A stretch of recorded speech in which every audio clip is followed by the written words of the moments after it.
भारत के विदेश मंत्री के लिए बजी तालियां, गूंज उठा पूरा यूएन। भारत के विदेश मंत्री का हुआ भव्य स्वागत। चीन पाकिस्तान की उठाई भारत ने खूब खिल ली।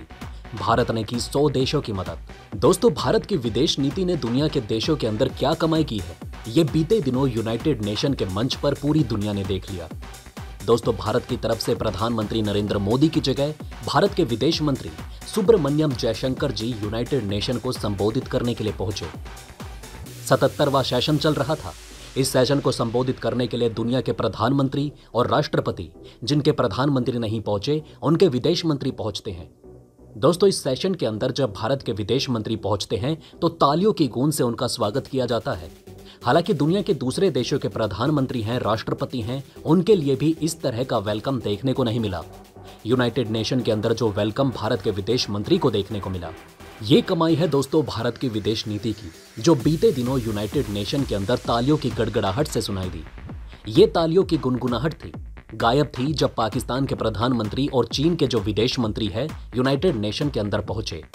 ये इसी बात का सबूत है कि जरूर चीन के पास पैसा भारत से ज्यादा है, टेक्नोलॉजी भी कुछ ज्यादा है, लेकिन चीन की वैल्यू दुनिया के देशों के अंदर जीरो है। लेकिन दूसरी तरफ पाकिस्तान के प्रधानमंत्री भी पहुंचे थे, पर वहां पर भी कोई ना तालियों की गुनगुनाहट सुनाई दी, ना ही यहां पर पाकिस्तान के प्रधानमंत्री के भाषण को किसी ने सीरियसली लिया। वहीं भारत के विदेश मंत्री आते हैं और बोलते हैं कि सबसे पहले तो मैं ग्रीटिंग लाया हूं भारत के 1.3 बिलियन लोगों का, दुनिया की सबसे बड़ी डेमोक्रेसी का आपके लिए। उसके बाद वो बोलना शुरू करते हैं। और दोस्तों, आप ये जानकर हैरान रहोगे कि भारत के विदेश मंत्री ने अपने अड़ोसी पड़ोसियों को बिना नाम लिए ही धो डाला।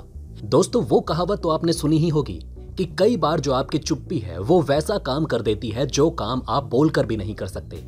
वही हाल हुआ है यूनाइटेड नेशन के अंदर। यूनाइटेड नेशन के अंदर भारत ने चाइना के ऊपर 4 बड़े हमले किए।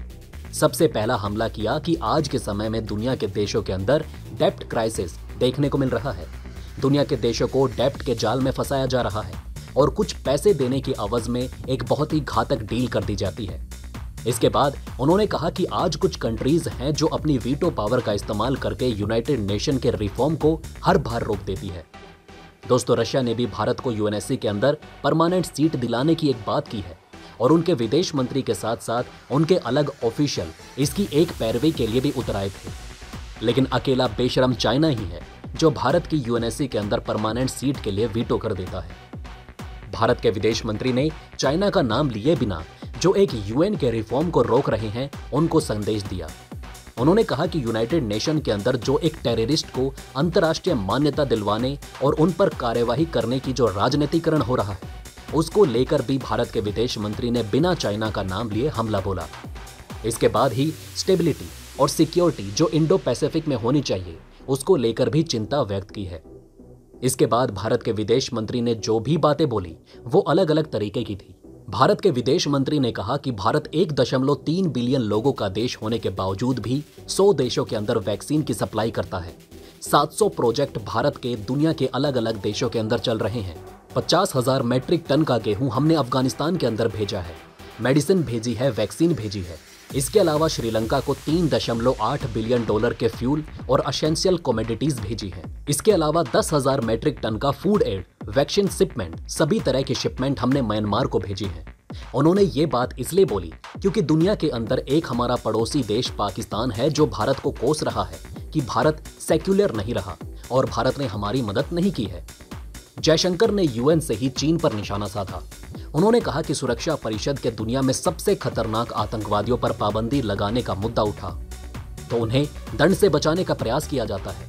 उन्होंने कहा कि जवाबदेही से बचने के लिए राजनीति का सहारा लिया जाता है। उनका साफ इशारा पाकिस्तान स्थित आतंकवादियों को ब्लैक लिस्ट में डालने पर चीन की ओर से रोक लगाने की तरफ था। विदेश मंत्री एस जयशंकर ने यूक्रेन के मुद्दे पर 15 सदस्यीय यूएन सुरक्षा परिषद को संबोधित करते हुए कहा कि दंड से बचाव के खिलाफ लड़ाई बड़े लेवल पर शांति और न्याय स्थापित करने के लिए जरूरी है। सुरक्षा परिषद को इस मुद्दे पर साफ और एक मत से संदेश देना चाहिए। जयशंकर ने चीन पर इनडायरेक्ट तरीके से निशाना साधते हुए कहा कि जवाबदेही से बचने के लिए कभी राजनीति का सहारा नहीं लेना चाहिए, दोषी को दंड से बचाने के लिए भी नहीं। दुखद है कि हमने हाल ही में इसी परिषद में ऐसा होते देखा है, जब दुनिया के कुछ सबसे खतरनाक आतंकवादियों पर पाबंदी लगाने की बात हुई थी। वैसे भारत दुनिया के सभी देशों की मदद करता है, 100 देशों की मदद की थी जब दुनिया के देश वैक्सीन नहीं सप्लाई कर रहे थे। तब भारत ने ही मदद दी थी, तो दुनिया के देशों को ये नहीं भूलना चाहिए। इसके अलावा दोस्तों दुनिया के अलग अलग ऑफिशियल्स भी थे जो कि भारत के सपोर्ट में उतर आए। गोयना के जो फॉरेन मिनिस्टर हैं वो भी भारत के विदेश मंत्री के सपोर्ट में उतर आए और उन्होंने भारत का धन्यवाद दिया जो वैक्सीन के रूप में गोयना को एक मदद मिली थी।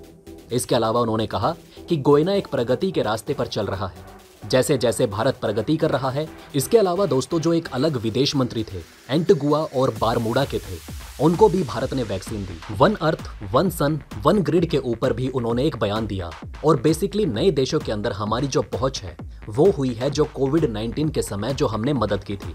इसके अलावा जमैका के जो फॉरेन मिनिस्टर हैं उन्होंने भी भारत का धन्यवाद दिया और बेसिकली यूनाइटेड नेशन के मंच पर वो भारत की तारीफ करती हुई नजर आई। दोस्तों यही वो भारत की कमाई है। जब भारत दुनिया के बड़े मंचों पर जाता है तो भारत के द्वारा की गई मदद दुनिया के छोटे देशों को मजबूर कर देती है कि भारत का कोई भी लीडर आ रहा है उसका तालियों से स्वागत किया जाए। यही कारण है कि चाइना के विदेश मंत्री के लिए तालियां नहीं बजती, पाकिस्तान के प्रधानमंत्री के लिए तालियां नहीं बजती। तालियां बजती हैं तो भारत के लिए बजती हैं। वेल आपका इस बारे में क्या कहना है हमें कमेंट कर जरूर बताएं। वेल दोस्तों ये थी खबर भारत के विदेश मंत्री के यूएन में 77वें सेशन में दिए गए भाषण के दौरान घटनाओं की, जहां भारत ने चीन को आड़े हाथ भी लिया और पाकिस्तान को खरी खोटी भी सुनाई। साथ ही साथ एस जयशंकर के आने पर पूरे भवन में तालियों की गड़गड़ाहट की गूंज ने यह भी बता दिया कि क्यों यूएनएससी में भारत का स्थायी सदस्य न होने पर भी दुनिया में उसकी कितनी पूछ है।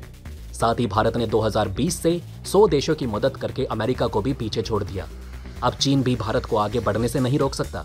वैसे आपका इन खबरों के बारे में क्या कहना है हमें कमेंट में जरूर बताएं। वहीं अगर आप चाहते हैं कि ऐसी इन्फॉर्मेशन ज्यादा से ज्यादा लोगों तक पहुंचे तो इस वीडियो को शेयर जरूर करें और अगर हमारी ये वीडियो आपको पसंद आई हो तो इसे लाइक करना ना भूलें। साथ ही अगर अभी तक आपने हमारे चैनल को सब्सक्राइब नहीं किया है तो प्लीज हमारे चैनल को सब्सक्राइब जरूर करें। खुश रहें, अपना ध्यान रखें, फिर मिलेंगे एक नई इन्फॉर्मेशन के साथ। तब तक के लिए जय हिंद, जय भारत।